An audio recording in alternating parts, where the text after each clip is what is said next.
I just had to let you know you're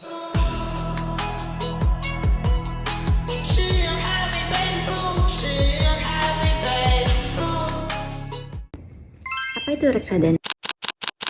Jadi secara simpelnya reksadana itu ibarat sebuah wadah di mana uang lu dan uang yang lain dialokasikan dan dikontrol oleh manajer investasi. Jadi apa sih bedanya dengan investasi lainnya?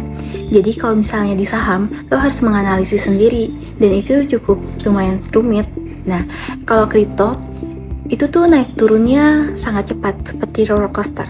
Nah, di reksadana ini lebih santai karena ada manajer yang mengaturnya. Jadi lebih cocok untuk pemula dan nggak punya waktu banyak karena lebih praktis. Yang pertama itu adalah pasar uang, di mana resikonya lebih rendah dengan return yang lebih tinggi daripada deposito. Yang kedua adalah obligasi, di mana returnnya itu lebih stabil dan resikonya lebih moderat. Yang ketiga itu adalah saham, dengan return yang tinggi dengan resiko yang lebih besar. Yang keempat itu adalah syariah, ini cocok banget untuk yang ingin mengikuti prinsip syariah Islam. Yang selanjutnya itu ada lainnya, yaitu campuran dari beberapa efek, dan ini cocok banget untuk investor yang sedang mencari alternatif. Jadi, kalian tahu nggak perbedaan reksadana syariah dengan konvensional? Pengelolaan dana di reksadana syariah harus sesuai dengan prinsip syariah sesuai dengan Fatwa nomor 20 /DSN-MUI /4/2001. Yang kedua nih, efek dalam portofolio investasi. Efek itu adalah surat berharga yang dapat kita perdagangkan.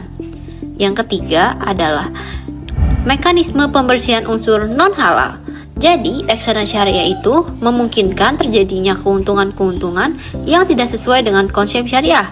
Oleh sebab itu, perlu dibersihkan dari unsur keuntungan non-halal.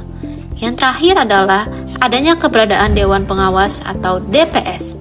DPS itu apa sih? DPS adalah orang, badan, atau dewan yang menguasai proses pengelolaan dana reksadana secara syariah.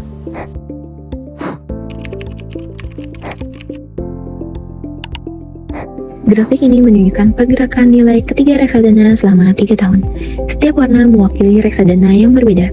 Garis biru, Scored Invest Equity Fund. Kurvanya naik turun, tetapi secara umum masih berada di sekitar area tengah. Artinya, kinerja cukup stabil walau tetap mengalami fluktuasi. Garis hijau, Trend Consumption Plus. Kurvanya terlihat paling turun tajam hingga mendekati minus 60%. Ini menunjukkan bahwa reksadana ini sempat mengalami penurunan nilai yang cukup besar. Garis ungu adalah Brahna Primavera 99. Kurvanya tidak turun sedalam yang lain hingga terlihat lebih stabil, walaupun kenaikannya juga tidak terlalu tinggi. Jadi secara sederhana, grafik ini menunjukkan bahwa nilai investasi reksadana bisa naik dan bisa turun seiring waktu. Selanjutnya adalah pergerakan 3 reksadana saham syariah selama 3 tahun. Setiap warna mewakili produk yang berbeda.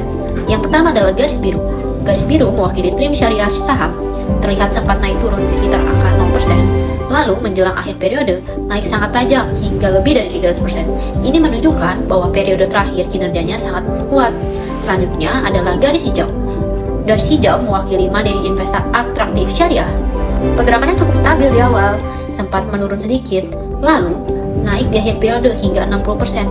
Artinya, reksadana ini mengalami pertumbuhan tetapi tidak setinggi yang biru. Selanjutnya adalah garis ungu. Manulife Syariah Sektoral Amanah terlihat lebih stabil tetapi cenderung berada di bawah, hanya mengalami kenaikan kecil di akhir periode. Secara sederhana, grafik ini menunjukkan bahwa trim syariah saham memiliki kenaikan paling tinggi. Mandiri investasi atraktif syariah naik tetapi lebih moderat, sedangkan Manulife Syariah Sektoral Amanah lebih stabil namun pertumbuhannya paling kecil. I just had to let you know you're